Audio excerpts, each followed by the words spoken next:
저희 교회개혁실천연대의 교단총회 참관 활동은 2004년부터 시작이 됐습니다. 2004년에 여러 단체들이 연대체를 구성해서 교단총회 참관 활동을 위한 공동대책위원회를 만들면서 시작되었는데요. 저희 교회개혁실천연대는 지금까지 20년째 교단총회 참관 활동을 지켜오면서 교회 정치에서 구조적으로 배제되어 온 일반 성도들에게 교단의 현실을 직접 알림으로 또 문제의식을 가지고 또 교단과 한국교회를 기도할 수 있도록 도왔습니다. 그래서 일반 성도들이 또 교회 운영의 한 주체임을 일깨우려고 노력하였습니다. 지금은 저희 교단 참관 활동이 여러 단체에서 다양한 방식으로 진행을 하고 있습니다. 이런 참관 활동이 다양한 방식으로 확장된 것에 대해서 감사하게 생각하고요. 또 교단들도 팬데믹 기간을 계기로 총회 회의 과정을 온라인으로 생중계하는 등 과거 폐쇄성으로 인한 어떤 파행적 운영들을 많이 줄여가고 있어서 그런 부분에 있어서 저희가 고무적이라고 볼 수 있겠습니다. 하지만 최근에 또 통합 측에서는 일부 교단 관련 언론 기관 외에는 총회 회의장 출입을 금한다라는 공식적으로 발표하여서 또 다시 폐쇄적으로 돌아가는 퇴행적 행보를 보여서 안타까운 마음이 있습니다. 저희 이번 2024년 교회개혁실천연대 교단총회 참관활동 주제는 저희가 교회여 경계선으로 나아오라로 잡았습니다. 교회는 하나님 나라와 또 세상의 경계선에서 거룩성을 지키며 또 세상을 향하여 나아가야 하는 사명을 가지고 있습니다. 하지만 교단총회를 드러나는 교회와 교단의 민낯은 거룩함도 또 시대적 감수성도 찾아볼 수가 없습니다. 오직 그들 안에 바벨탑과 같은 성을 쌓아올려서 그 안에 머물러 있고 싶어하는 모습으로 보입니다. 이런 교단총회와 교회를 바라보면서 저희가 교회여 하나님 나라와 세상의 경계선으로 나아오라고 목소리 높여 외치고자 합니다. 저희가 건강한 교회를 만들어가기 위한 여러 요소 중에서 가장 중요한 교회의 거룩성의 문제를 오늘 먼저 짚어보려고 합니다. 그리고 또 근절되어야 할 그 요소 중 가장 큰 차별 요소인 또 여성의 문제를 오늘 짚어보고요. 또 끊임없이 잡음을 일으키는 교단총회 운영의 근본적 문제인 노회 개혁 문제를 짚어보고자 합니다. 그래서 오늘 첫 번째 순서인 거룩성의 문제, 목회자 윤리 규정 제대로 지켜지고 있는가라는 주제로 박성철 목사님, 하나세 정치신학연구소 소장님께서 오늘 발언해 주시겠습니다.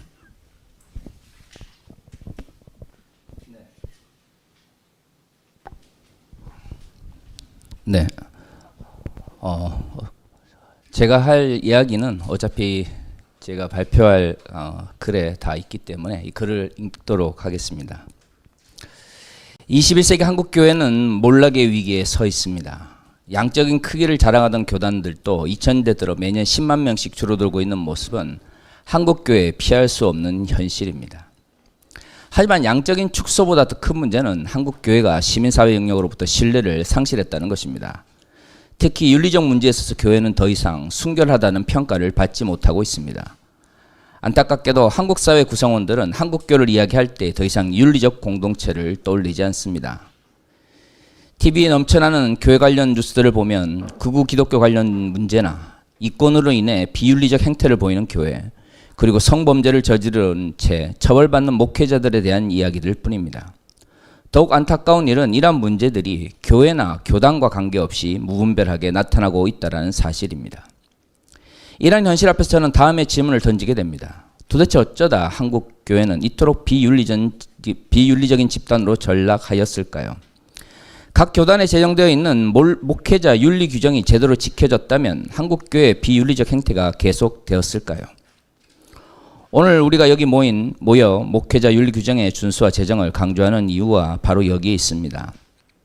목회자 윤리 규정의 준수와 제정은 교회의 순결성과 순전함을 유지하기 위한 최소한의 도구입니다. 그 최소한의 도구가 제대로 작동하지 못한다면 한국교회의 순결과 순전은 도저히 유지될 수 없는 것입니다. 과연 교회의 순결과 순전은 유지되지 않아도 어쩔 수 없는 것일까요? 절대 그렇지 않습니다. 교회와 교단의 순결과 순전과 관련하여 첫 번째 생각해야 할 점은 마태복음 10장 16절에서 가르치고 있는 바와 같이 순결은 그리스도의 제자가 반드시 갖춰야 할 삶의 모습이라고 하는 사실입니다. 예수께서 강조하신 순결은 초월적이며 형이사학적인 개념이 아닙니다. 우리가 살아가는 현실 속에서 순결한 삶을 말하는 것이죠.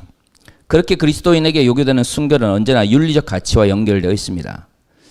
하지만 오늘날 한국교회에서 순결에 기초한 윤리적 삶은 형이사학적 가치로 잘못 인식되거나 교회 개토화를 추구하는 이단 집단에 의해서 더욱 강조되고 있습니다. 이런 식의 왜곡된 인식은 한국교회가 얼마나 윤리적 삶에서 떠나 있었는지를 잘 보여줍니다. 한국교회 윤리적 타락에는 교회 지도자들의 잘못이 가장 큽니다. 사실 윤리적 삶은 목회자와 교회 지도자에게 더욱 엄격하게 적용되어야 합니다. 시편 12편 6절에서 말씀하고 있는 것 같이 하나님의 말씀은 순결하여 교회는 그 말씀으로 오신 예수 그리스도를 믿습니다. 그 말씀을 전파하고 가르쳐야 하는 교회가 그 말씀에 합당한 삶을 살아가는 모습은 당연한 일입니다. 그렇다면 성도들에게 그 순결한 말씀을 오신 예수 그리스도의 복음을 가르치고 전파해야 될 목회자와 교회 지도자는 더욱 엄격한 순결성을 유지해야 합니다. 사실 그 출발점은 윤리적 순결함이라 말할 수 있습니다. 만약 첫걸음도 내딛지 못한 사람이 목회자가 되고 교회 지도자가 된다면 그 교회가 전파하는 복음은 세상으로부터 멸시를 받을 것이며 세상을 변화시키지 못할 것입니다. 그러므로 각 교단은 목회자 윤리 규정을 중요하게 생각해야 합니다. 윤리 규정을 제정하고 이미 제정된 윤리 규정을 더욱 엄격하게 적용함으로써 교회 지도자들의 순결한 삶을 강화해야 비로소 우리가 전파하는 복음이 세상에 영향을 미칠 수 있습니다. 하지만 오늘날 한국교회 현실은 정반대로 나가고 있습니다. 아직도 목회자 윤리 규정이 없는 교단이 많고 제정된 윤리 규정도 교회 지도자들에게 거의 적용되지 않고 있습니다. 오히려 목회자들의 윤리적 문제가 발생하고 나아가 범죄를 저질렀음에도 불구하고 이를 제대로 적용하지 않고 처벌하지도 않고 있습니다. 종종 법적 처벌을 받은 목회자들이 아무런 부끄러움이나 교단 내 처벌도 없이 복귀하는 일이 반복되는 현실은 모순적인 교단의 행태에 기인한 것입니다. 이러한 관점에서 오늘날 목회자의 비윤리적 행태에는 목회자 개인의 책임뿐만 아니라 교단의 책임도 크다고 말할 수 있을 것입니다. 목회자 윤리 규정의 제정과 엄격한 적용은 단순히 개인 차원 혹은 목회자의 개인적 도덕성을 강화하기 위한 목적만은 아닙니다. 우리가 순결과 순전에 기초한 목회자 윤리 규정에 관해 살펴봐야 되는 두 번째 문제는 목회자 윤리 규정에 관한 무관심이 결국 교회가 불의를 행하도록 변질시킨다는 것입니다. 욥기 33장 9절은 순전함과 불의를 행하지 않음을 같은 의미로 사용합니다. 성경이 말하고 있는 순결은 단순히 더러움을 피하는 것이 아닙니다. 이것이 성경이 말하는 순전함의 전부라면 교회는 세상을 떠나 산으로 올라가거나 사람들이 살지 않는 섬이나 오지에 세워져야 합니다. 하지만 그것은 교회의 사명도 역할도 아닙니다. 마태복음 5장 13절에서 16절에서 가르치고 있는 바와 같이 교회는 이 땅 위에서 소금과 빛의 역할을 감당하는 존재입니다. 세상 속에서 세상의 불의를 바로잡고 썩지 않도록 어두워지지 않도록 최선을 다해야 합니다. 현실에서 물러나 구경꾼의 역할을 하는 것은 절대 교회 몫이 아닙니다. 그러므로 교회는 세상 속에서 불의와 치열하게 싸워야 합니다. 왜냐하면 이 세상은 아직 하나님의 뜻이 이루어지지 않은 공간이기 때문입니다. 여전히 하나님의 의지와 반대되는 세상의 질서가 지배하고 있는 현실에서 그리스도인이 아무런 생각 없이 살아가다 보면 불의한 가치를 쫓아갈 수밖에 없습니다. 교회 지도자는 불의한 삶의 양식에 물들어가고 있지 않은지 끊임없이 자신을 성찰하는 과정이 필요하며 이를 통해 각 교회도 현실의 불의에 대한 민감성을 유지할 수 있습니다. 그러므로 기본적인 윤리 규정과 기준이 꼭 필요합니다. 목회자 윤리 규정의 제정과 엄격한 적용은 이를 위한 마지노선과 같습니다. 잠언 30장 5절은 하나님의 말씀이 순전하여 그를 의지하는 자의 방패가 된다고 말하고 있습니다. 하나님 나라를 위한 치열한 삶의 전투에서 그리스도인이 순전함을 유지함으로써 하나님의 순전한 말씀을 방패로 삼을 수 있습니다. 즉 불의를 멀리하기 위해 노력하는 자만이 하나님의 말씀을 방패로 삼을 수 있는 것이죠. 만약 자신의 불의를 정당하기 위해 하나님의 말씀을 사용한다면 그것은 하나님의 말씀을 더럽히는 것입니다. 오늘날 한국 교회는 자기의 잘못을 정당하기 위해 하나님의 말씀을 남용하고 있습니다. 그 결과 하나님의 말씀이 교의로 인해 세상의 불의를 정당화하는 도구로 남용되고 있는 것이죠. 앞에서 언급한 바와 같이 목회자 윤리 규정은 교회 지도자의 순결함과 순전함을 지키기 위한 최소한의 제도입니다. 하지만 오늘날 근본주의적인 대형 교회와 대형 교단에서 목회자 윤리 규정은 거의 사용되지 않고 있습니다. 모든 목회자가 윤리 규정을 잘 지켜 윤리 규정을 적용할 필요가 없다면 얼마나 좋을까요? 하지만 현실은 그렇지 않습니다. 교회나 교단과 관계없이 목회자의 성적, 도덕적, 법적 문제들과 범죄들이 우후죽순처럼 발생하고 있습니다. 하지만 각 교단의 목회자 윤리 규정은 전혀 지켜지지 않고 있습니다. 어쩜 급증하고 있는 목회자 범죄는 이런 왜곡이 만들어내는 문제인지도 모릅니다. 만약 이런 현실이 계속된다면 어떤 일이 발생할까요? 교회 몰락은 당연한 것이며 교회가 오히려 사회적 불의를 증폭시키는 역할을 할 것입니다.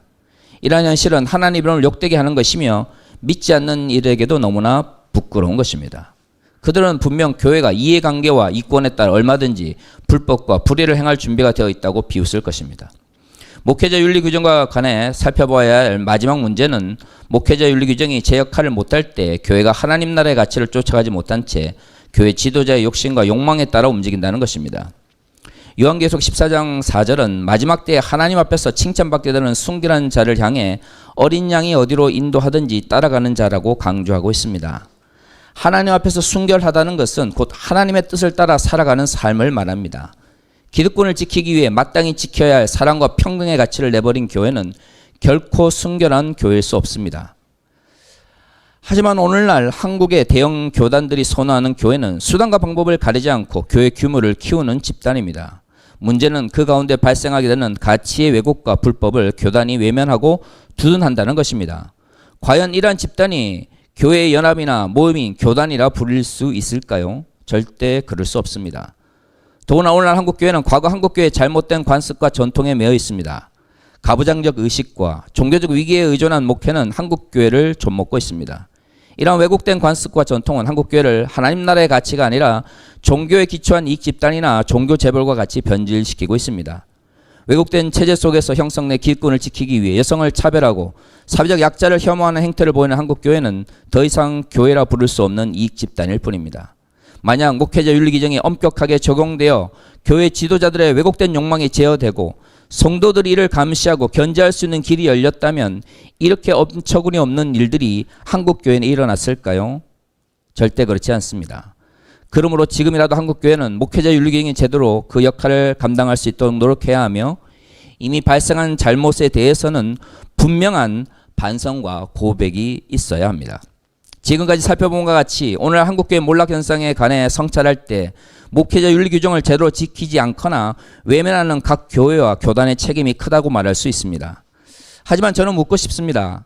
이런 거시적 차원의 문제가 아니라 할지라도 목회자 스스로 윤리 규정을 지키지 않으면서 설교와 강의를 통해 목회자 성도들에게 개인적인 윤리를 강조하는 현실에 대해 부끄럽지 않습니까? 이 얼마나 모순적이고 이중적인 행태입니까?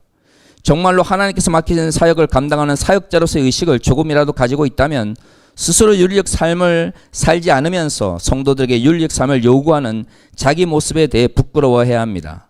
또한 목사와 교회 집합체인 교단은 이를 더욱 부끄러워해야 하며 목회자 윤리 규정이 제대로 지키지 않고 있는 현실을 회개해야 합니다.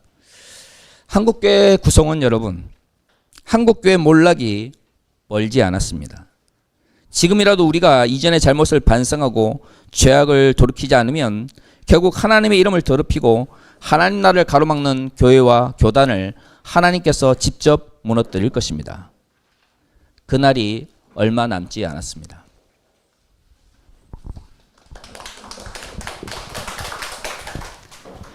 네, 감사합니다. 질문이 있을 텐데 질문은 저희가 마지막에 한꺼번에 질문하는 시간을 갖도록 하겠습니다. 이제 두 번째 주제인 여성의 문제, 교단총회에서 여성의 위치란 주제로 박유미 박사님, 기독교 반성폭력센터 공동대표이신 박유미 박사님께서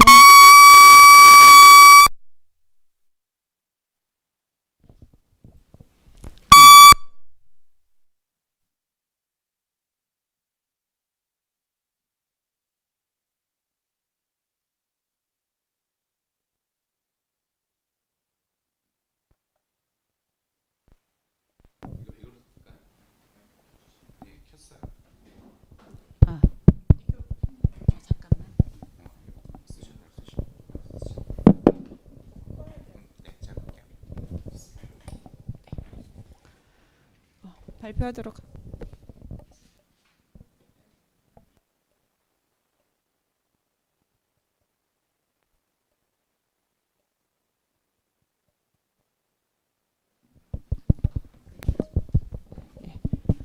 발표하도록 하겠습니다.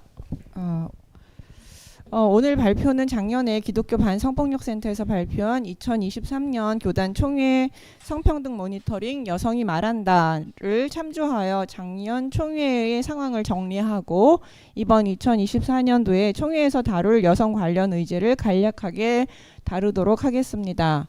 예, 첫 번째는 예장 통합입니다. 작년 예장 통합은 전체 총대 1,500명 중 여성 총대는 41명으로 2.7%의 비율을 기록했습니다.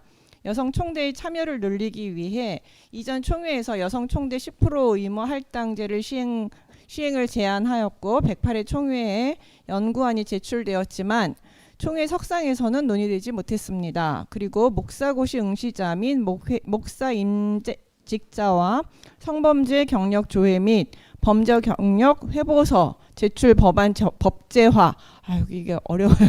총회 그 문구들 너무 어렵습니다. 와 총회 여성위원회 부활을 건의했지만 총회 석상에서 다루지 않았습니다. 다만 동성애 및 젠더주의 대책위원회의 동성애와 젠더 제3의 성에 대한 견해를 서면으로 제출하고 이를 총회에서 통과시켰습니다.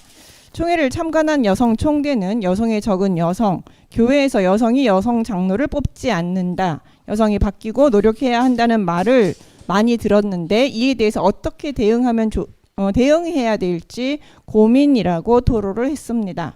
그리고 올해는 여성 관련 이슈에 관한 헌의가 한 건도 없으며 2022년도에 청원한 교회 성폭력 대책위원회 재조직에 관한 것도 작년과 마찬가지로 아무런 의견이 나오지 않고 있습니다. 통합의 올해 특이점은 109회 총회는 교단 기관지의 언론사는 총회에 입장할 수 외에 언론사는 입장할 수 없으며 취재를 원하면 본회의장 밖에 방청실에서만 취재가 가능하다고 공지하였습니다. 이로 인해 언론사뿐만 아니라 통합 목사들의 반발을 사고 있는 실정입니다. 왜 이런 결정을 내렸는지는 전혀 언급되지 않아 이 결정의 의도에 대한 궁금증만 증폭시키고 있는 실정입니다. 무엇을 감추고 싶은 걸까라고 제목이 나오기도 했습니다. 두 번째는 한국기독교장로회의 상황입니다. 작년 기장총회에서 논의된 여성정책은 육아휴직 의무화, 총대 여성 할당제 15% 상향 조정, 성범죄 및 아동학대 범죄 경력 조회 동의서 의무 제출에 대한 논의 등이 있었습니다. 여기서 육아휴직 의무화와 총대 여성 할당제 15% 상향 의제는 정치부와 법제부 회의에서 말도 꺼내기 어려울 정도로 강한 반감을 드러내어 논의가 쉽지 않았다고 합니다. 다만 성범죄 및 아동학대 범죄 경력 조회 동의서 의무 제출에 대한 논의에 대해선 공감대가 형성되기도 했지만 사회법을 따르는 것이 옳으니 그것이 옳지 않고 교회는 교회대로의 독자 노선이 있어야 한다느니 라는 논쟁 속에서 그냥 끝났습니다. 작년 총회에 참석한 여성 총대의 소감에서 여성 정책에 대한 부정적인 의견도 문제이지만 더욱 심각한 것은 여성 총대의 발언에 쏟아진 야유, 조롱, 힐난과 이것을 되지 않고 침묵으로 동조한 의장의 태도라고 비판하였습니다. 또한 양성평등위원회와 성평등위원회의 1년 예산이 50만 원이고 성폭력 대책위원회 사업 계속을 위한 1년 예산이 46만 9천 원 이라는 것은 보여주기식의 정책 위반이라는 비판을 하였습니다. 그러니까 1년 예산이 50만 원이 안 되는 경우이죠. 그러니까 과연 이걸로 무엇을 할 수 있느냐 이런 질문을 했습니다. 2024년을 위한 제언으로 여성 총대 할당제가 보여주기식의 자리 내어주기가 아닌 동등한 주체로서 존중되고 안전하게 발언할 수 있는 공간을 만드는 운동으로 확장되어야 하는 것과 여성 성폭력 관련 사업들이 현실화될 수 있는 예산과 환경 조성, 육아 돌봄의 정책을 3040 목회자들의 지지와 공감대를 이끌어낼 수 있는 정책으로 확장되기, 여성을 위한 정책이 아니라 3040 남성 목회자 모두, 남녀 목회자 모두를 위한 정책이 되어야 된다고 이야기하였고요. 또한 생태적 총회를 제안하였습니다. 하지만 올해 2024년 기장총회에서 다루어지는 여성 관련 안건은 성범죄 경력조회 연구에 대한 안건 하나뿐입니다. 이 안건도 2023년에 내놓은 안건을 좀 더 연구해 보자는 것에 지나지 않아 올해 새롭게 등장한 여성 평등에 관한 안건은 하나도 없습니다. 세 번째는 예장합동입니다. 작년 예장합동 총회의 여성 이슈는 여성 강도권과 성폭력 대응 매뉴얼입니다. 그리고 성범죄 이슈로는 성범죄 피해자를 도운 목사를 파면시킨 것입니다. 작년 합동 총회는 총회의 둘째 날 여성 사역자 지위 향상 및 사역개발위원회에서 총신 신대원을 졸업한 여성 사역자에게 목사 후보생 고시 및 강도사 고시 응시 자격을 부여하는 청원을 올렸고 그 자리에서 총대들의 찬성으로 통과되었습니다. 그런데 총회 넷째 날 총회장은 여사위, 신학부, 규칙부, 정치부 간담회를 통해 이 결의를 취소합니다. 그리고 여성 사역자를 위한 TF팀을 만드는 것으로 결정합니다. 여기서 여성 사역자의 지위를 명시할 수 있는 직위를 만들어 부목사에 준해 예우하고 당회가 허락하면 당회 지도 아래 설교할 수 있는 방안 등을 담으면 된다라고 이 TF팀에게 요구를 하였습니다. 이런 작년 결정에 따라 만들어진 TF팀은 여학생과 여성사역자의 간담회와 공청회를 거쳐서 올해 여성 사역자의 강도사 응시 자격 및 강도권 인허, 두 번째 여성 사역자의 정년, 대우 등을 남자 강도사와 부목사와 동일한 수준으로 향상, 세 번째 여성 사역자 특별위원회를 상설위로 전환하기로 청원을 결정하였습니다. 그런데 총회 신학부 신학정체성위원회가 교단 신문에 여성 강도권 청원 반대라는 성명서를 광고로 올리면서 여성 강도권 인허를 강력히 반대하였고, 이로 인해 목사가 될 수 있는 남성 강도사와 다른 여성 강도사라는 직책을 주고 강도권을 허락해 달라는 것으로 한 발 물러선 안으로 청원한 상태입니다. 총회가 되기 전부터 강도권 가지고 치열한 공방을 벌이고 있는 실정입니다. 지난 한 해 총신신대원 여동문회는 매주 월요일마다 1인 시위를 지속하며 여성 안수 주장을 계속하고 있고, 결국 강도권이 주어질 것을 예상한 남성 목사들의 백래시가 일어난 상황입니다. 그리고 성폭력 대응 매뉴얼이 총회에서 가결되었는데 교회 성윤리 예방 및 대응 지침서라는 이름으로 가결되어 이를 총회에서 받아들이기로 결정합니다. 물론 이후 수정의 과정을 거쳐 지침서로 확정하겠다고 하였습니다. 성폭력을 성윤리로 기계적으로 바꾼 것으로 인해 많은 문제를 가진 성폭력 대응 매뉴얼이 올해는 상식적인 문구로 바뀌었는지 확인해 볼 필요가 있습니다. 근데 아직은 나오지 않아서 확인이 어렵습니다. 그리고 작년 총회 마지막 날 인천 새소망교회 성범죄 피해자를 도운 목사를 재판이나 소명 절차 없이 갑자기 면직시켰고, 이로 인해서 박 목사님은 법적 소송을 했고 법원에서 총회 재판국 판결 효력 정지 처분을 받았습니다. 이에 내 총회 재판국은 현재 출교된 상태로 복귀하려면 재심을 신청해야 된다고 버티고 있는 실정입니다. 그러므로 올해에도 여성과 성범죄 문제에 있어서 상당히 답답하고 비상식적인 총회가 될 것으로 예상되고 있습니다. 기독교 감리회의 사정입니다. 작년 감리교는 총회가 없었고 올해 총회와 연회가 열리는데 올해는 녹색 총회를 진행한다고 홍보하고 있습니다. 올해 총회에서 공식적으로 나온 여성 관련 이슈는 없습니다. 하지만 여성 총대 15% 참여가 이루어지고 있긴 하지만 이것이 숫자상의 참여이고 여성 총대들이 정책을 결정하는 중요 위원회, 심사위나 재판위 등에서 배제되고 있는 점을 지적하며 여성 총대들이 이런 위원회에 적절하게 배치되는 것이 필요하다고 되고 있습니다. 이에 대해 예를 들어 위원회를 구성할 권한을 가진 소집책을 선정할 때 적절한 남녀 배분이 필요하며 공천위원회도 15% 할당제를 지켜달라고 요구하고 있습니다. 올해 문제가 된 것은 한 지방회에서 미자립 교회 여성 목사는 총대가 될 수 없다는 규칙을 임의로 만들고 이를 회원들 동의 없이 통과시켜 여성 목사가 총대가 되기를 더 어렵게 만들었다는 것입니다.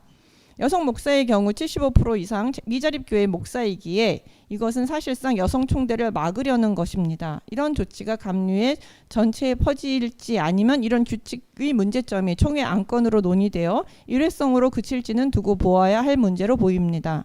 또한 성범죄에 대해 연회마다 재판 결과가 달라 혼란을 주고 있는 상황으로 출교까지 결정한 경우가 있는가 하면 경기연회는 총회 당부 재판과 사회법에서도 유죄로 인정한 성범죄에 대해 무죄를 선언하는 등 성범죄에 대한 처벌 기준이 불명확하다며 법적인 문제를 좀 더 정교하게 다듬을 필요가 있다고 제안하고 있습니다. 결론적으로 각 교단의 상황을 살펴보면 과연 총회에서 여성의 지위란 이란 질문을 다시 생각해 보게 됩니다. 각 교단 총회에서 여성의 지위란 여전히 남성보다 낮은 지위를 차지하고 있다는 것입니다. 즉 여전히 교회는 여성을 남성보다 열등한 존재로 본다는 말입니다. 여성 안수가 이루어져 여성 총대가 총회에 참석한다고 하여도 그들에게 발언권이 제대로 주어지지 않고 발언을 하더라도 진지하게 경청하고 의견을 수렴하지 않는 모습을 보입니다. 여성 총대의 발언에 조소와 야유를 보내는 모습은 상식이 있고 기본적 교양이 있는 사람이 절대 할 수 없는 일인데 단지 여성이란 이유로 그들에게 이런 모습을 보이는 것은 총회의 수준이 일반 사회보다 많이 떨어져 있다는 것을 보여주고 있습니다. 그리고 여성 총대 할당제가 생기는 교단에서도 여성의 수를 줄이기 위해 애쓰고 영향력을 행사하지 못하게 주요 자리에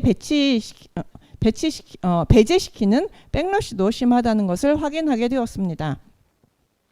그리고 여전히 이런 총회의 자리에 한 발짝도 들여놓지 못하는 교단도 존재합니다.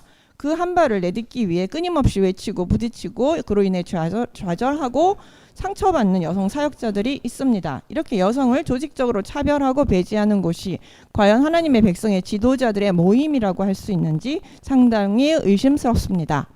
마지막으로 2024년 9월 3일에 정부 주최로 2024년 국제 한반도 포럼이 열린 적이 있습니다. 여기에 전체 27명의 발표자 중 여성 발표자는 7명으로 4분의 1을 차지합니다.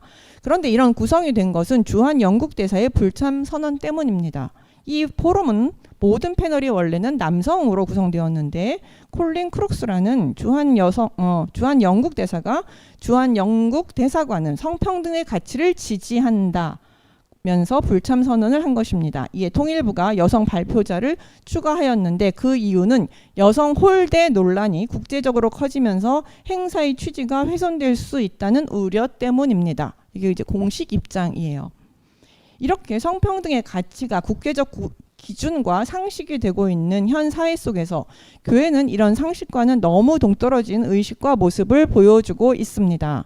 이런 남성을 위한, 남성에 의한 남성의 총회를 보면서 사회는 교회를 어떻게 평가할지 심각하게 생각해 봐야 할 것입니다. 이상입니다.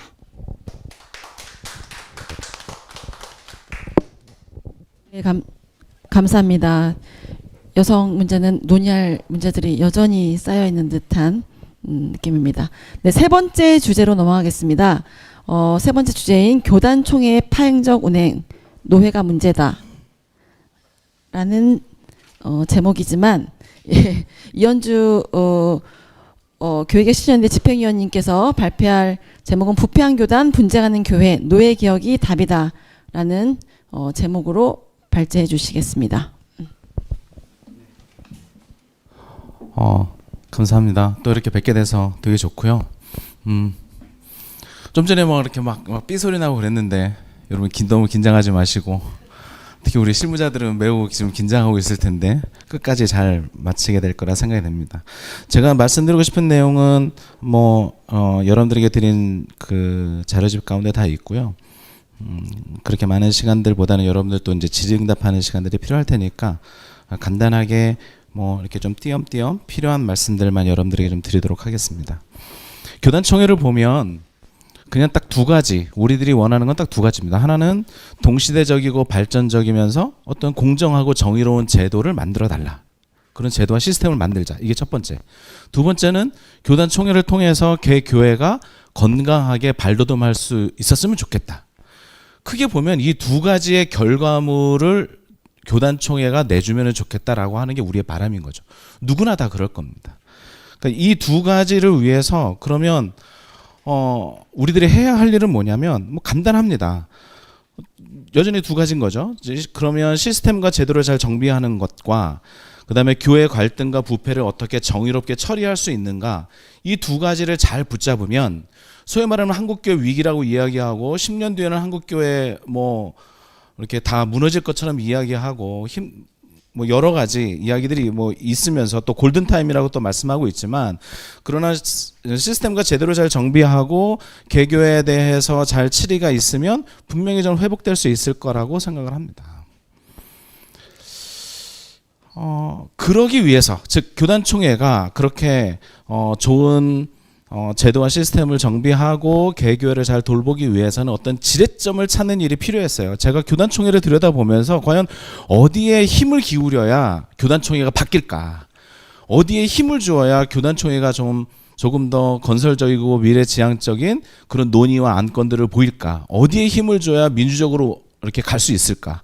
어디에 힘을 줘야 개교회를 위한 또 여성과 청년들을 위한 그런 논의들을 할 수 있을까? 를 고민해 보니 그 지렛점은 딱 한 군데였습니다. 그건 노회예요.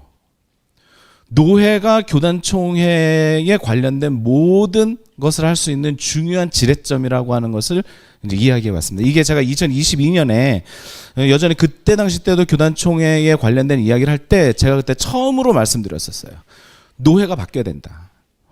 노회가 결국에는 교단총회를 움직이는 중요한 그 시스템 힘이 작용되어야 될 중요한 지점이라고 하는 거죠. 왜냐하면 노회가 제도와 시스템을 만들고 있습니다. 실제로 각 교단의 제도와 시스템을 만드는 것은 교단 총회에서 이루어지는 것처럼 보이지만, 그럼에도 불구하고 노회는 교단 총회를 구성하는 총대를 보내고 있습니다.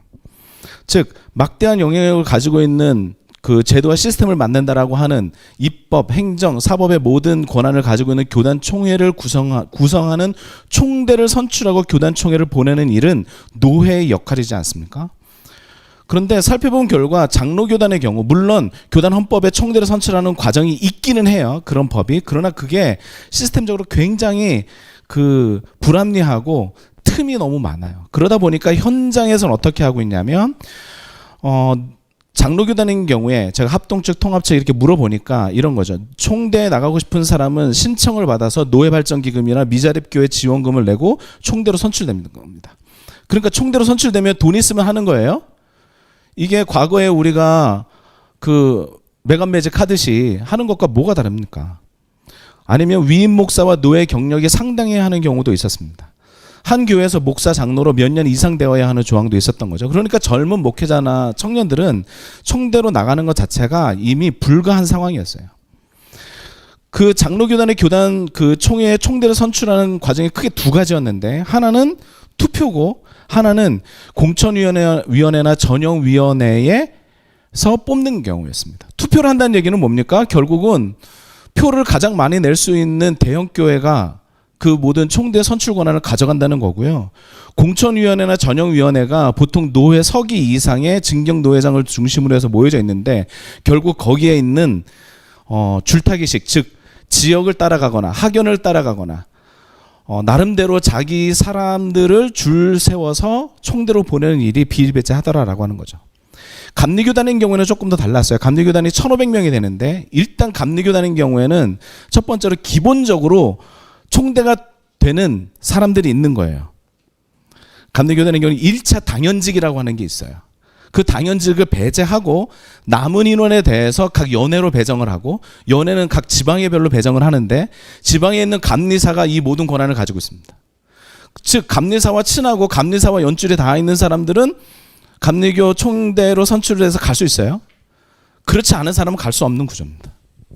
그러니까 물론 나름대로 목사와 장로의 어떤 이 명수를 마치고 명수를 동수로 맞추고 하는 여러 가지 제도가 있기는 하나, 그럼에도 불구하고 제도의 그 불안전성을 이용하고 있으면서 그 가운데 수없이 많은 서로 간에 거래가 이루어지고 있더라라고 하는 것이고, 그 거래 가운데 젊은 목회자 그리고 젊은 청년 그리고 여성도 그 가운데로 들어갈 수 없다라고 하는 겁니다. 그러니까 구성 자체가, 교단총회의 구성 자체가 비상식적일 수밖에 없다.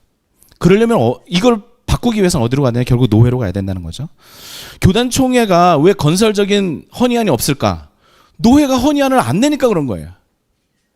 그 교단총회에 건설적인 논의를 해주세요 라고 해도 그거는 교단총회가 하는 일이 아니잖아요. 노회가 그런 헌야를 올리고 있는가? 예를 들어서 이런 거죠.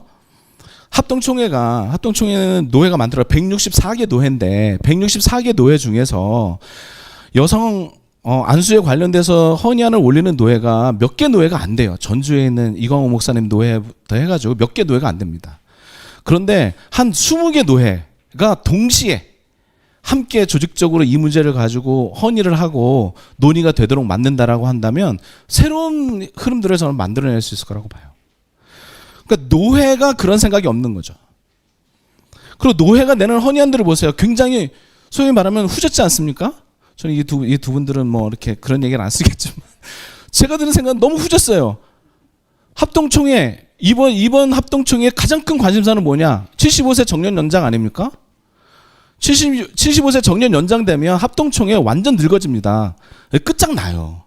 여러분 생각해 보세요. 75세 담임 목사 하면 부목사는 몇 살이겠습니까? 50세, 60세 부목사로 있다가 그냥 끝나는 거예요. 그리고 나서 교회는 다시 40대의 젊은 목회자를 청빙하겠죠. 그러면 중간에 30년이라는 공백이 그냥 사라져버리는, 30년이라는 시간에 사라져버리는 거예요. 그러면 교단은 노쇠하고 그러면서 망가지는 겁니다. 우리 보통 고사한다는 표현 쓰잖아요. 그런데 많은 사람들이 거기에 다 관심이 있는 거죠. 왜 그런 헌의안을 낼까? 왜 그런 시대와 세대를 아우르는 헌의안이 아니라 이렇게 망가지는 헌의안들을 낼까? 노회에서부터 애초부터 그런 논의의 의지가 없기 때문입니다. 그러니까 노회에서부터 세대 간의 논의 그리고 성별 간의 논의 이런 논의가 격렬하게 펼쳐지지 않으면 교단총회에서는 어떤 발전적인 헌의안도 상정될 수 없습니다. 그러니까 이 시스템을 이해해야 돼요. 그리고 우리가 어디에다가 뭐라고 해야 되느냐? 이건 노회가 문제인 거죠. 제가 이런 얘기하면 다들 그런 말씀 하더라고요. 노회가 많은데 어떻게 다 관리합니까? 그렇게 생각하기 때문에 노회가 안 변하는 거죠. 지금이라도 각 매체에서든 아니면 각 운동이나 이거에 대해서 문제를 갖고 있는 많은 사람들을 다시 모아서 저는 조직적으로 움직여야 된다고 생각합니다. 이런 많은 전문가들이 한국 사회를 엘리트 카르텔 부패 사회라고 이야기하거든요. 그러니까 다수가 아닌 소수를 위해서 합법적으로 부패를 만들고 있다. 이렇게 말하고 있습니다. 근데 이런 지적은 저는 한국 교회도 다르지 않다라고 생각합니다. 엘리트 카르텔 부패 교회, 부패 교단 이런 거죠. 모든 성도가 아닌 목사를 위해서 합법적으로 부패 현장을 만들고 있지 않습니까? 목사와 소수를 위한 의제를 만들고 그리고 그런 논의들만 하고 그렇게 입법을 해서 그렇게 망가지고 있는 거죠. 구성과 논의 안건에 대한 권한을 독점적으로 가진 이들이 제도와 시스템을 자의적으로 자기 이익을 위한 것으로 만들고 있고 그런 권한을 사용하고 있습니다. 그리고 서로 그 안에서 서로 지지하는 방향으로 움직이고 있는 거죠. 그러니까 교단총회는 소수의 이익을 위한 제도를 정비하고 시스템을 만드는 곳으로 사실 전락하고 말았고 이를 극복하기 위해서는 어떻게 해야 되느냐? 교단총회를 구성하고 논의 안건을 상정하는 노회를 개혁해야 된다. 이 말씀을 좀 드리고 싶은 거예요. 그러니까 아까 제가 처음 서두에 말씀드린 게 우리가 좋은 제도를 만들자라고 하는 것부터 해서 그러면 개교회를 어떻게 하면 좀 더 건강하게 갈 수 있을까? 여기도 노회가 결정적으로 다 관여하고 있어요. 교회를 치리하며 총찰한다. 이 얘기하고 있는 거 아닙니까? 예장합동 교단원법 10장 11조나 예장통합 교단원법 11장 72조나 다 개교회는 노회에서 관리하고 치리하도록 되어 있습니다. 그럼에도 불구하고 안타깝죠. 소위 저는 그런 거예요. 돈 내고 뺨 받는 겁니다. 지금 모든 성도들이. 개교회는 성도로부터 헌금을 걷고 매년 수백만에서 수천만 원의 상해금을 노회로 보내고 있습니다. 노회는 이렇게 모인 재정으로 총대들의 경비와 목사들 교제를 위한 여행비로 아주 적법하게 사용하고 있다는 게 더 문제죠. 그게 적법한 거예요. 하지만 성도가 교회와 노회에 이런 것들 좀 바꿔주십시오. 이런 문제가 우리 교회에 있습니다. 목사의 윤리와 도덕적 문제에 대해서 바르고 공정하게 치리해달라고 청원하면 노회는 목사를 지키기 위해서 성도를 면직 출교시키잖아요.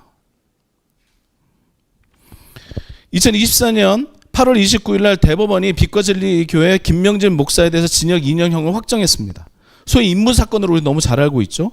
사회를 떠들썩하게 한 이 엽기적인 사건이 일단락되었음에도 불구하고 수년간 지금도 노회는 김명진 목사를 두둔하고 있고 총회는 방치하고 있습니다.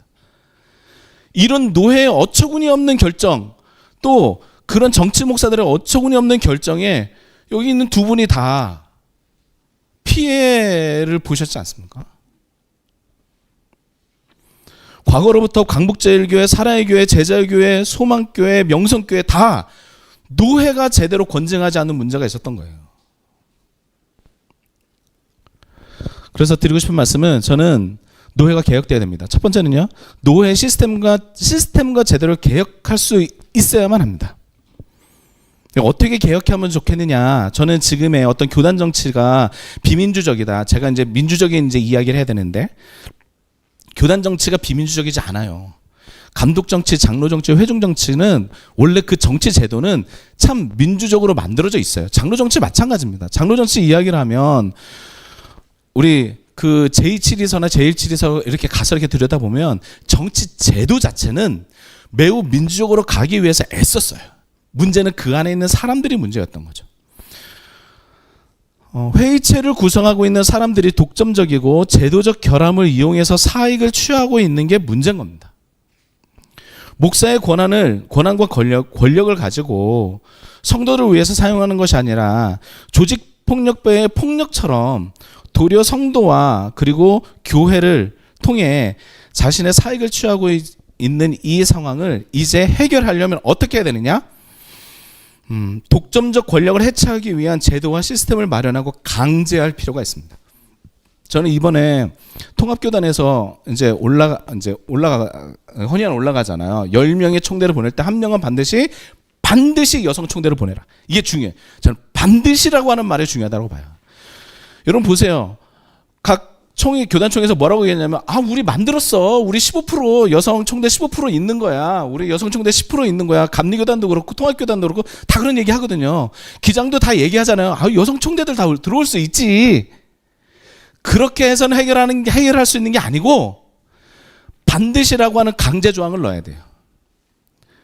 그럴 때야 이 기존에 있었던 이 정말 부패한 이 카르텔을 강력하게 부서질 수 있는 이제 첫걸음을 갈 수 있다고 저는 생각합니다.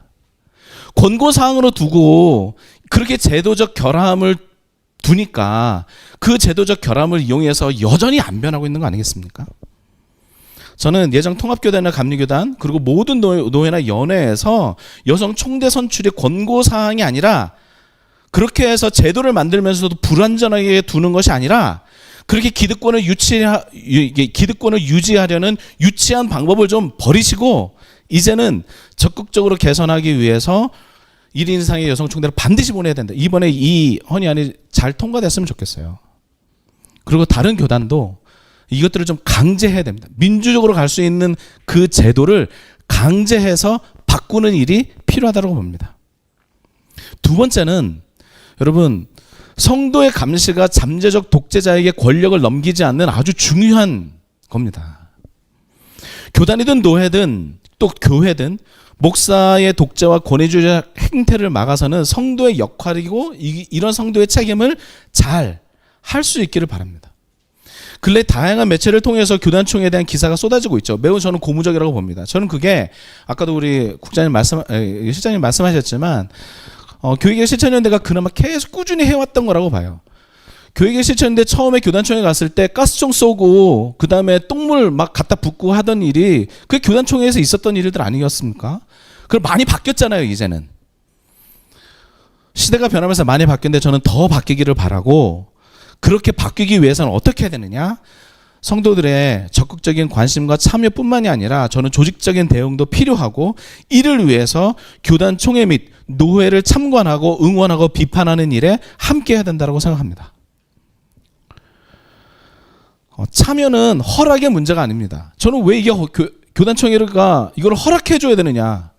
그런 권한이 교단 총회에 있느냐? 이번에 뭐 들어오지 마세요. 그런 권한을 교단 총회에 준 적이 없는데, 참관단 들어오지 마시고 다른 곳에서 하세요. 그런 권한을 준 적이 어디 있습니까? 하다못해 본인 교단에 있는 사람들도 들어가지 못하게 한다라고 한다면 그게 어찌 교단 총회이겠습니까? 다 바뀌어야 됩니다. 그리고 그것은 허락의 문제, 우리가 도움을 구하는 문제가 아니라 당당하게 우리가 가겠다, 보겠다. 그리고 보여달라라고 해야 된다는 것이죠. 당당하게 요구하고 이로써 자신들의 권리라고 주장하는 그 세력에 대해서 일침을 좀 가하고 빼앗긴 것을 도로 찾으려고 하는 행동에 우리 함께 모두가 나서야 하지 않을까 생각합니다. 마지막으로요. 교회 분쟁에 관련돼서는 노회도 사용자 책임을 져야만 합니다. 목사의 전행이나 윤리 도덕적 책임에 대해서 피해자에 대한 배상의 책임이 노회나 연회에도 있다라고 하는 사실. 목사를 교회로 파송하고 관리하는 책임의 주체로서 노회가 연회가 존재한다면 목사로 인한 피해자가 발생하였을 때 그 해당 목사뿐만이 아니라 이와 함께했던 이를 파송했던 그 노회와 연회도 동일한 피해자에 대한 책임을 져야만 합니다.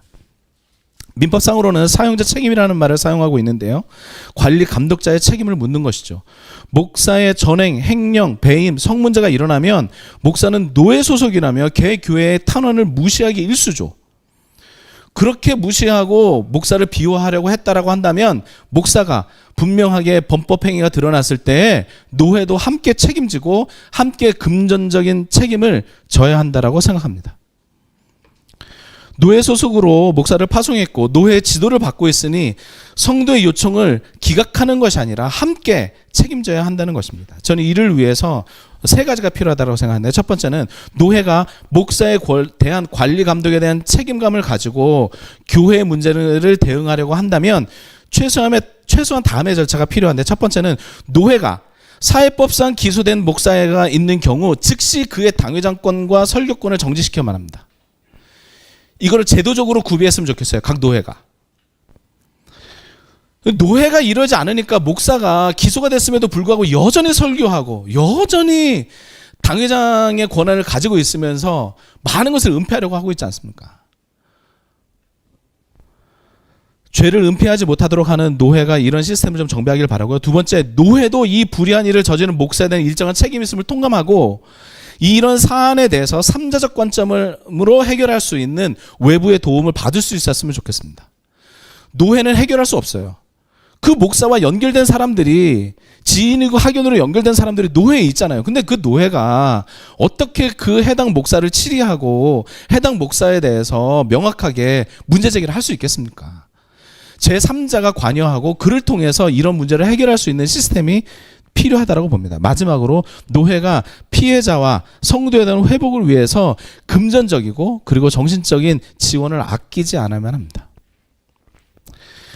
교단 총회 구성을 변화시키고 나아가 민주적인 논의 절차와 동시대적 제도가 만들어지기를 바랍니다.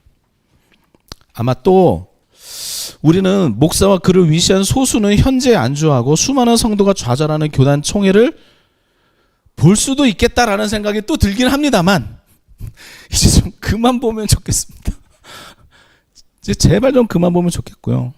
그래서 누군가는 이번에 교단 총회도 뻔하다라고 조소를 남기기도 하고, 아마도 교단 총회 개혁을 간절히 원하는 사람이기 때문에 그렇게 말하는 것이라 생각이 듭니다. 허탈하겠죠. 그러나 어떤 실패는 좌절과 포기로 끝나지만 어떤 실패는 새로움에 대한 영감과 열정을 남기기도 합니다. 근본 교단 총회는 좌절을 남기는 것이 아니라 새로운 영감을 남기는 귀한 총회가 되었으면 좋겠습니다. 네, 마치겠습니다. 여러분 감사합니다. 네, 감사합니다. 세 분의 열정적인 발언을 통해서 저희가 더 많은 것들 다시 돌아보고 또 생각할 기회가 된 것 같습니다. 마지막 이현주 목사님 말씀해 주셨지만 이번 교단총회 통해서 또 분명히 저희가 많은 좌절을 할 거는 같습니다. 그렇지만 또 그 좌절이 또 저희에게 불쏘시개가 돼서 또 새로운 열정을 또 불러일으키길 또 기대해 보겠습니다. 네, 이번 시간은 저희가 질의응답 시간으로 가지겠습니다. 혹시 기자님들이나 또 참석하신 분들께서 이 세 분에게 질문하고 싶은 게 있으시다면 네, 질의해 주시고 혹시 그 질의하실 대상을 또 지정해 주셔도 되겠습니다.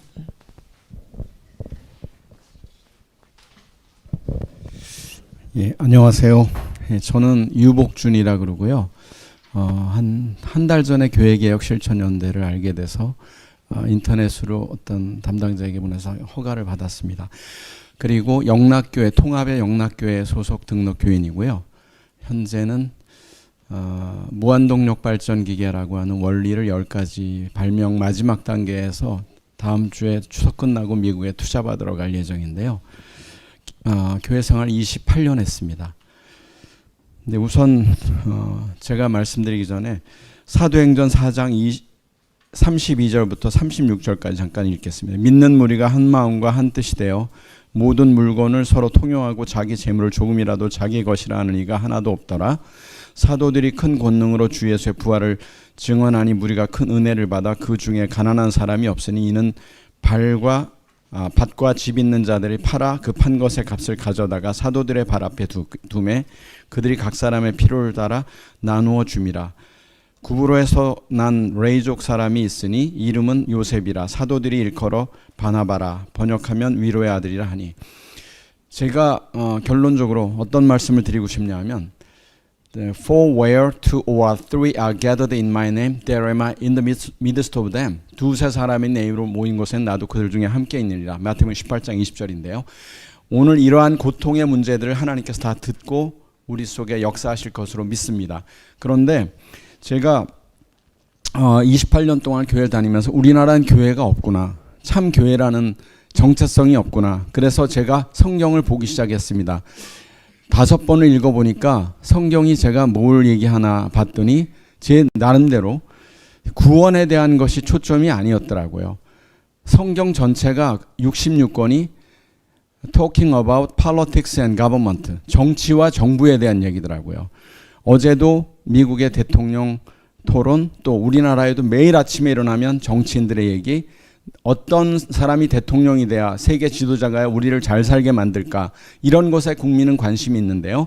저는 한국인의 교회 문제에 대해서 두 가지를 제안하고 싶다면 대한민국의 정체성과 교회의 정체성, 그리고 사람의 정체성, 특별히 대한민국 사람의 유전자의 정체성이 무언가, 이것부터 리뷰하고 리스터디하고 리마인드할 필요가 있다고 생각합니다.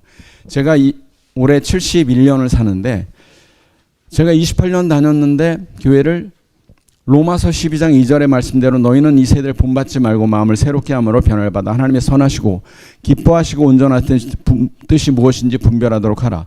전혀 트랜스포메이션 되지가 않았어요. 하나도 변한 게 없어요. 오히려 상처만 받았습니다. 그래서 제가 드리고 싶은 말씀 뭐냐면 이런 것들을 아까 저도 노예 문제를 잘 알고 있습니다. 구성원으로서. 제가 최근에 통합을 이렇게 다니면서 우리 이철신 목사님 계실 때 엄청난 싸움이 있었던 것도 아는데 제가 드리고자 하는 두 가지 초점. 대한민국 사람의 유전자를 다시 한번 리뷰하고 리스터디할 필요가 있다. 그 다음에 교회 안의 헌법을 완전히 개정할 필요가 있다. 그 다음에 왜 신천지가 그렇게 득세하는가. 어디 가도 요즘에 너무 많은 거예요. 이 기존의 기성교회들의 실망한 사람들이 거기서 가는 게 아니라 제가 볼 때는 이 기존의 교회들의 물론 너무나 많은 썩은 부패 이런 것들을 어떻게 리포메이션, 리제너레이션 이렇게 할 수 있는지는 이런 어떤 제도적인 것이 뭐냐면 헌법을 완전히 바꾸는 거 외엔 방법이 없고 그 다음에 지금 현재 통합의 그 큰 문제 그런 문제도 그냥 깔고 뭉기는 거 이런 것들을 제가 성도로서 바라볼 때 이건 뭐 데모에서 될 일이 아닌데 전부 사회법에 맡겨도 대답도 없고 또 노예법에 이렇게 해도 아까 이현주 목사님께서 말씀하신 대로 교회 안에서 그냥 얼버무리고 그래서 저는 성도로서 이 프로테스트 저항하다라고 하는 걸 해도 되는 것이 없더라고요. 그래서 참 무기력한 마음인데 오늘 이현주 목사님 말씀 듣고 약간의 희망은 같습니다만 이러한 단체에 재정적인 지원을 많이 해야 되겠구나. 이런 방법이 우선 첫째 돼야 될 것 같아요. 많이 모일 수 있도록. 그래서 젊은 사람, 저는 이제 가는 세대니까 그렇지만 정말 우리나라의 젊은 세대들이 한 가지 부동산 문제로 사기를 엄청 당했는데 대한민국의 상거래법이라든가 이런 모든 오법 자체, 헌법 아래 이런 법 내용이 컨텐츠가 문제가 많은 것 같아요. 그런 거를 다 바꿀 수 있도록. 네, 말씀 중에 죄송한데 혹시 이제 저희들이 이제 질문을 주시면 질문 하나 마지막으로 하겠습니다. 질문을 말씀해 어떤 분에게 어느 분에게 질문하실 건지 이현주 목사님께요. 질문해 주시면 교회 개혁 실천연대에 대해서 우선 짧게 소개해 주시고요.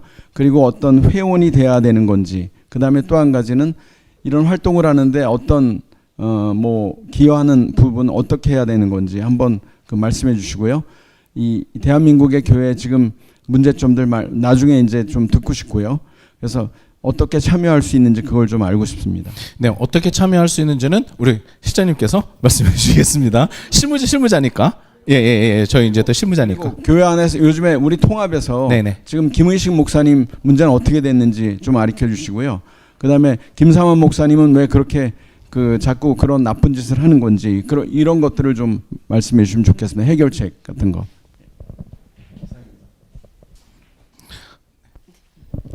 네. 너무 좋은 저희 또 개혁연대 응원해 주시는 말과 또 좋은 질문 주셨는데요. 일단 저희 개혁연대 함께 하실 분들은 일단 저희 교회개혁 실천연대 검색을 하시면 홈페이지에 들어오실 수 있어서 거기에 많은 자료와 또 후원 방법이 있습니다. 그리고 아마 이 영상이 나가게 되면 영상 아래도 링크가 될 테니 또 참고하시면 될 것 같고요. 그래서 감사드립니다. 함께 더 많은 성도들이 이 운동에 함께 해주셨으면 감사드리겠고요. 그 이후에 주신 질문은 사실은 저희가 오늘 그 주제가 약간 벗어나서 좀 죄송하지만 저희가 또 다른 기회에 논의할 수 있는 자리가 있을 것 같습니다. 그래서 오늘은 조금 질문 답 드리지 못하고 또 다음 기회에 또 함께 했으면 좋을 것 같다는 생각이 듭니다. 혹시 지금 이제 김의식 총회장, 김의식 목사나 이제 김상원 목사 얘기하시잖아요. 김의식 목사의 가장 큰 제가 드리는 말씀이에요. 김의식 목사가 그렇게 해서 뭔가 문제가 생겼어요. 그리고 이제 성도들이 막 들끓고 일어났고 그다음 얘기됐습니다. 그 노예 뭐 하고 있냐고요. 그러니까요. 그 노예가 뭐 하고 있냐는. 결국 노예가 권고해서 이 문제를 해결할 의지가 있느냐. 그거는 김상원 목사도 좀 마찬가지라고 생각합니다. 해당에 있었던 지금은 동남 노예에서 과연 어떻게 하고 있느냐. 그러니까 이런 문제들이 아무튼 있으니까 결국 이거는 지금 여기에서의 어떤 대안이 있는 게 아니라 결국 노예가 그렇게 움직여지지 않으면 안 된다. 이런 말씀을 다시 한번 좀 드립니다. 네. 네, 혹시 네.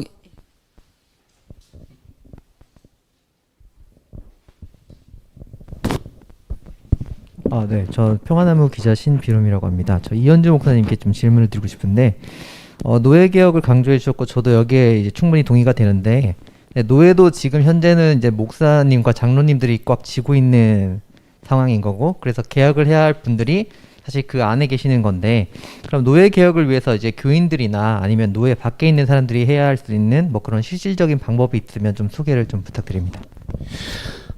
기본적으로 시스템을 바꿔야 됩니다. 노회원을 당회에서 가잖아요. 장로교단인 경우에. 그러니까 그렇게 만들어 놓으니까 다른 사람들에 대한 의견들이 안 들어가는 거죠. 물론 있어요. 언권 회원이라고 해가지고 이제 청년위원회나 이렇게 있기는 하나 그들이 갖고 있는 결의나 이런 내용들을 공식적으로 없단 말이죠. 그러니까 없으니까 그럼 어떻게 되냐? 강제해야 된다. 아예 각 교회, 각 해당되는 교회 청년 회장 되면 다 와 노회. 그리고 어떤 인원들은 다 교회 온다. 그리고 항상 노회의 시간이 되면 여성이든 청년이든 각각의 발언 시간과 각각의 시간들을 다 배려해 주시고 그들이 자기의 의견들을 표명할 시간들을 주시고 앞으로 긍정적이고 앞으로 발전적인 논의 안건들을 올려놓을 수 있도록 하는 이런 제도를 만들지 않으면 결국 그 안에 발전적인 논의 안건이 들어가지 못해요.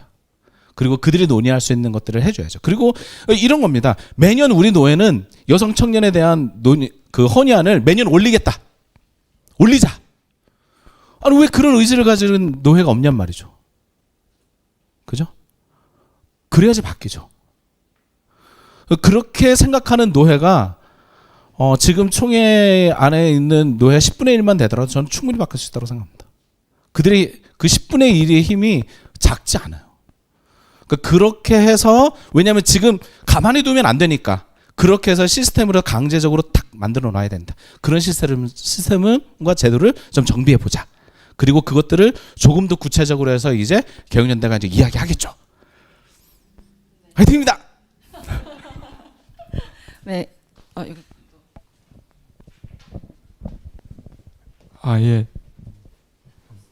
저는 조승연이라고 하고 현재 교회개혁 실천연대 회원으로 활동하고 또 교회 신앙생활을 하고 있는 청년입니다. 박성채 목사님께 질문 하나 드리고 싶은 게 목회자 윤리 규정 저도 예전부터 진짜 꼭 필요하다고 생각했던 게 이 목회자들이 어떤 범죄를 저지르고 그런 거를 교회 내에서 문제를 일으켜도 제대로 된 규정, 윤리적인 규정이 없으니까 이제 자기들의 이제 그런 행위들을 합리화하면서 다 빠져나가고 이제 언어 도단식으로 이제 이제 마치 그게 이제 부합되는 것처럼 행동을 했는데 딱 이걸 자료를 보고 이제 목사님께서 하시는 말씀을 들으면서 들었던 생각 하나가 만약에 이런 윤리 규정이 만들어져서 이제 시행을 한다 쳐도 이거를 만드는 주체가 그 목회자들이고 이제 그 목사들의 편을 들고 있는 장로들이라고 한다면은 윤리 규정이 만들어질 때 과연 제대로 지켜질 수 있을까? 이제 우리가 통합의 사례에서 세습 방지법도 갖가지 이유와 빈틈을 찾아서 다 빠져나가고 있는데 이러한 목회자 윤리 규정이 각 교단에서 만들어졌을 때 겉보기에는 마치 막 완벽한 것처럼 이제 이게 만들어지면 이제 목회자들이 이제 그런 범죄를 저지르고 교회 내에서 이제 문제를 일으켰을 때 이 윤리 규정에 의해서 이제 치리를 할 수 있고 처벌을 할 수 있고 제재를 할 수 있는 것처럼 보이지만은 이제 속 내용을 들어다 보면은 이제 다 빠져나갈 수 있게 막 빈틈이 막 곳곳에 있고 이제 그걸 통해서 이제 그거를 또 악용해서 빠져나가는 사례들이 있을 텐데 그럼 그런 문제들이 생겼을 때 과연 어떻게 해야 되고 또 이런 윤리 규정을 만들 때 또 그 규정을 만드는 데 있어서 우리 성도들이 참여할 수 있는 방법이 또 마련이 돼야 되지 않을까 또 그런 거에 대해서 좀 답변해 주시면 감사하겠습니다.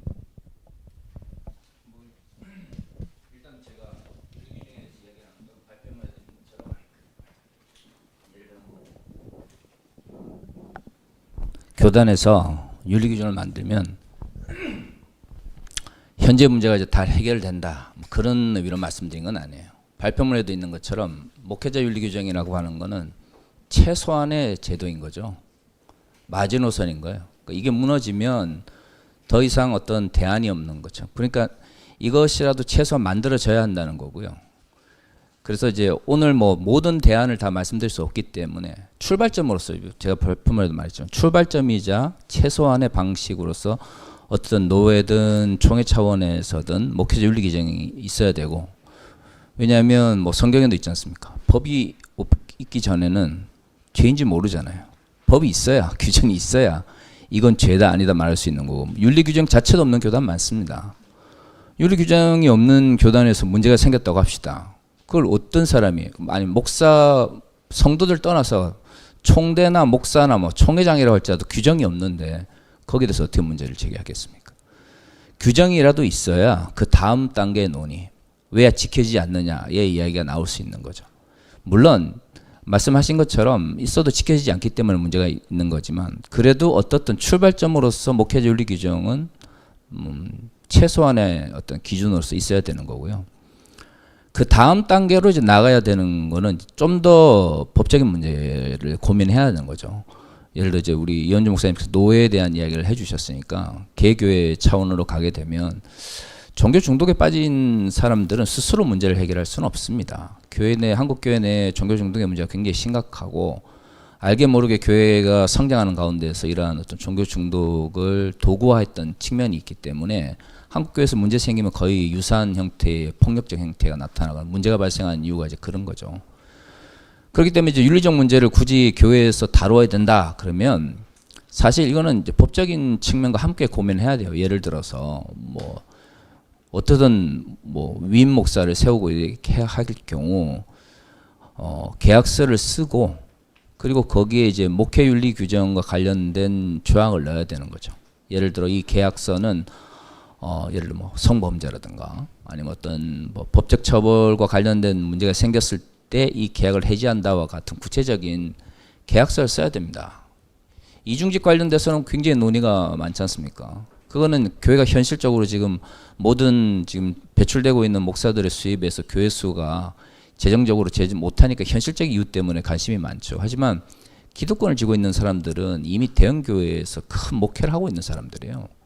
그럼 이들은 기본적으로 돈을 가지고 있고 세력을 가지고 있는 입장에서 이들을 견제할 수 있는 곳은 특히 성도들 입장에서는 계약서밖에 없죠. 근데 그 문제를 하면 이제 교회가 직장 같지 않습니까? 이렇게 되는데, 그러니까 이제 세금 문제가 말도 안 되는 문제 생긴 거죠. 교회도 세금을 내야 되고 목회도 세금을 내야죠. 그러면 당연히 목회자 역시도 하나님의 사역을 감당한다고 하는 한 측면이 있으면 다른 한 측면에서 현실 속에서 어떻든 지식을 통해서 지식 노동자라고 볼 수 있는 거죠. 그런 측면에서는 어떻든 지금처럼 그냥 아무런 위임 관련된 계약도 없이 뭐 당에서나 아니면 뭐 자기들끼리 이제 결정하는 방식이 아니라 교회도 계약서를 쓰고 그다음에 그 계약서의 윤리적 규정이 반드시 참여하는 방향으로 들어가야 되는 거죠. 물론 이제 이런 문제들은 이제 목회자 윤리 규정이 되고 그 다음 단계로서 실질적인 방법론일 수 있지만, 제가 말씀드린 건 어떻든 출발점으로서 목회자 윤리 규정은 반드시 필요하고요. 그 다음에 노회 차원에서의 개혁뿐만 아니라 각 개교회에서의 어떤 변혁이 일어나지려면 최소한의 경제적인 어떤 투명성을 유지할 수 있는 방식으로 교회도 계약서를 쓰고 그 계약에 합당한 방식의 어떤 최소한의 윤리 규정을 이제 포함시키는 방식으로 바뀌어야 하는 것이죠. 그렇게 바뀌지 않으면 예를 들어 목사들 스스로 지금 한국 교회에서 보수적이고 가부장적인 의식 속에서 대형 교회를 해야만 성공한다라는 의식을 가지고 있는 목사들 스스로가 갑자기 성령받아서 회개하기를 바라는 것은 그건 정말 교회가 망하기를 기다리는 것보다 더 어려울 거예요. 그러니까 그런 어떤 갑자기 모든 문제를 해결하려고 하지 말고 하나씩 교회 투명성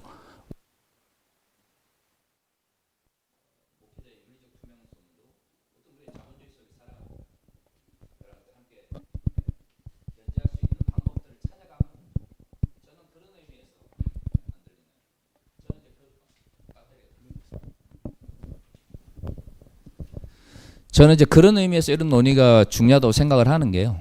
이런 논의들이 계속돼야 처음에 이제 이야기도 낯서시잖아요. 지금 제가 이제 교회 목사들도 이제 계약서 쓰자 그 안에 윤리 규정 넣자 이러면 아마 기자님도 다 처음 들어보시잖아요.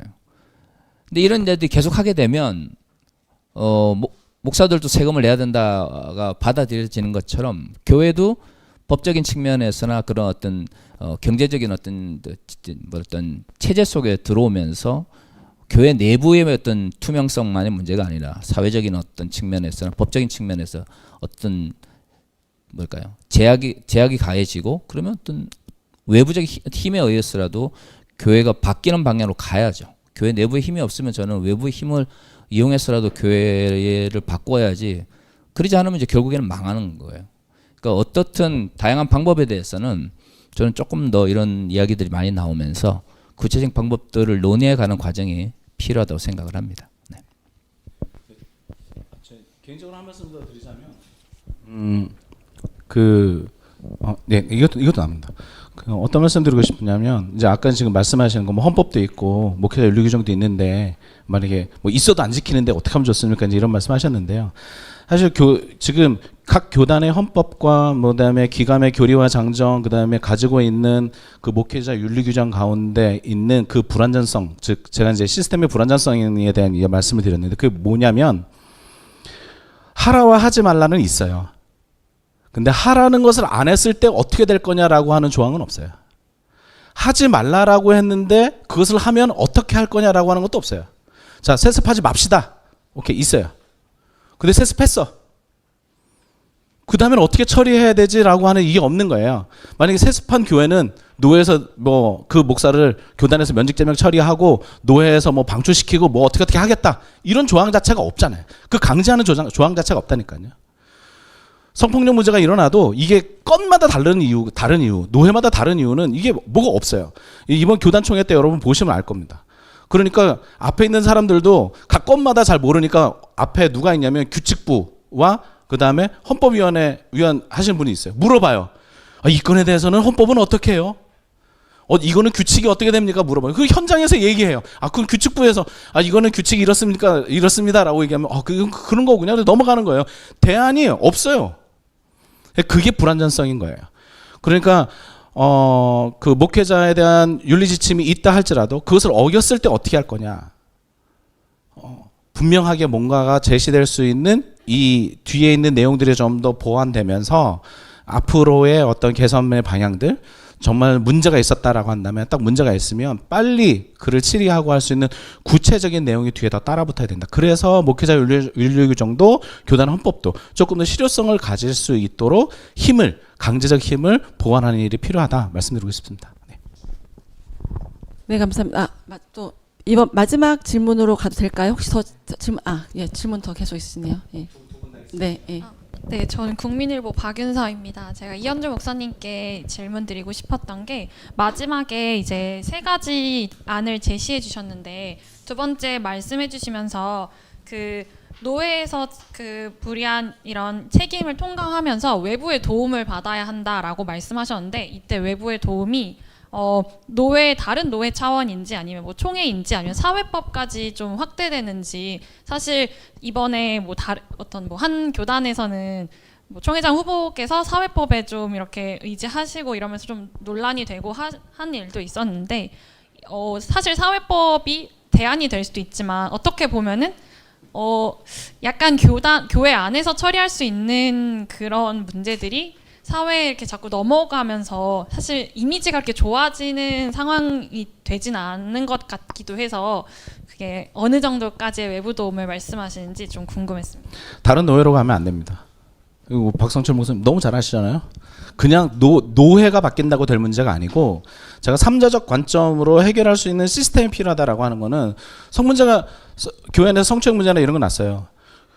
기독교반 성폭력센터를 적극적으로 활용하고 노회가, 교회가 함께 가야 되는 그 외부의 단체들이 없지 않아요. 있어요. 교회계 실천연대도 있고 교문제 상담소도 있고 각각의 단체들과 이것들을 서포트하고 3자적 관점, 제3자적 객관적인 입장에서 이것들을 보고 처리해 가고 때로는 화해가 필요하면 화해하기도 하고 조정이 필요하면 조정하기도 하는 게 필요할 거고 교회 안에 그런 시스템이 없으면 시스템을 구비하라고도 이야기할 거고 그걸 도울 수 있는 외부의 단체들이 있어요. 그 단체들을 좀 적극적으로 활용할 수 있었으면 좋겠습니다. 노회에서나 목사나 장로들이 이걸 안 하는 이유는 그렇게 할 때 본인들의 이익을 빼앗기기 때문에 그래요. 이렇게 생각하시면 돼요. 왜 안 할까? 이거 좋은데 좋은 단체들이 이렇게 있는데 왜 도움을 안 구할까? 내 이익을 뺏긴다라고 생각하기 때문에 안 하는 거예요. 정말 제3자적인 객관적인 입장에서 이런 문제를 해결하고 싶어라고 하기보다는 말이죠. 저는 노회가 이렇게 해서 성문제가 생겼어. 그러면 외부의 어떤 단체들과 함께 이런 문제를 해결할지. 그다음에 교회 안에 갈등의 문제가 생겼어. 외부의 어떤 단체들과 이것들을 같이 함께 좀 디렉팅도 하고 어떤 솔루션이나 여러 가지 것들을 좀 받으면서 저는 그런 컨설팅이 저는 필요하다라고 생각을 해요. 그러니까 그런 일들을 노회가 전략적으로 할 수 있는 어떤 시스템과 제도가 필요하고 이것들을 돕는 여러 단체들이 조금 더 전면에 등장해야 된다라고 생각합니다. 마지막 질문으로 가도 될까요? 예. 네, 안녕하세요. 전 뉴스앤조이 나스진입니다.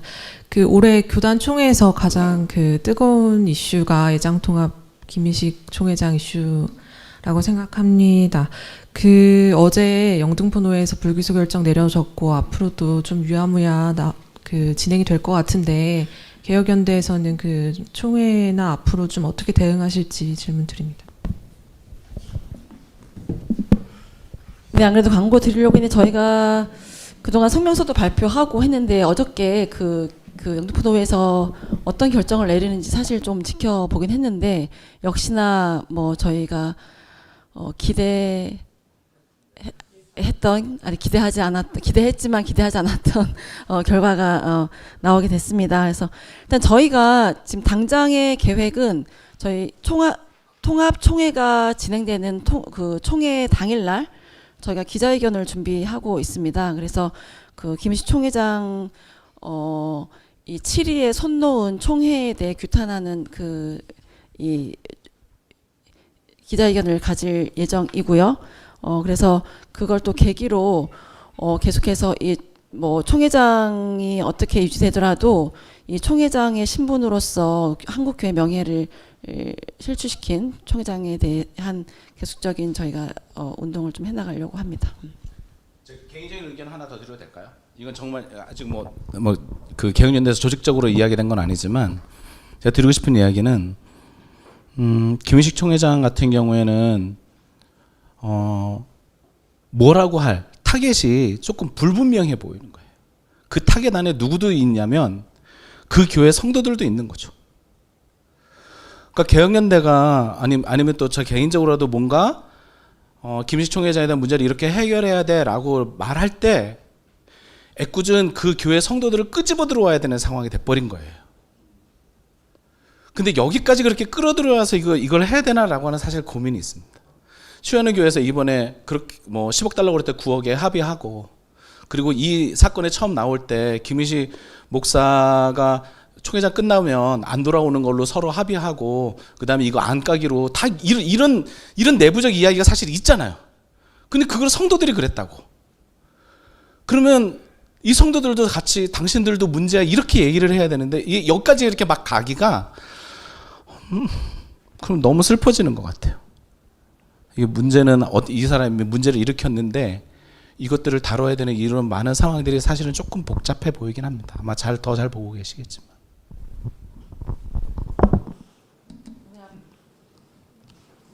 계속해서 저희가 방금 이제 이현주 집행위원님 말씀하셨지만 이게 어떤 뭐 목사 김의식 총회장 본인의 문제로 촉발했지만 그 문제만이 아닌 그 교회와 성도와 또 총회와 전반적으로 다 얽혀있는 이 문제들이 한국교회가 또 풀어야 할 과제라고 생각이 들고, 또 계속 개혁연대가 이 문제 관심 가지고 이 실타래를 어떻게 풀어나갈지 또 고민해 보도록 하겠습니다. 네, 이상 저희 그 기자회견 마치도록 하겠습니다. 예상하는 시간보다 조금 넘어갔지만 또 유익한 시간이었을 거라 생각이 들고요. 또 참석해 주신 분들 감사하고, 또 앞으로 교단 참관 활동, 교단 총회 참관 활동 계속 지켜봐 주시면 감사하겠습니다. 감사합니다.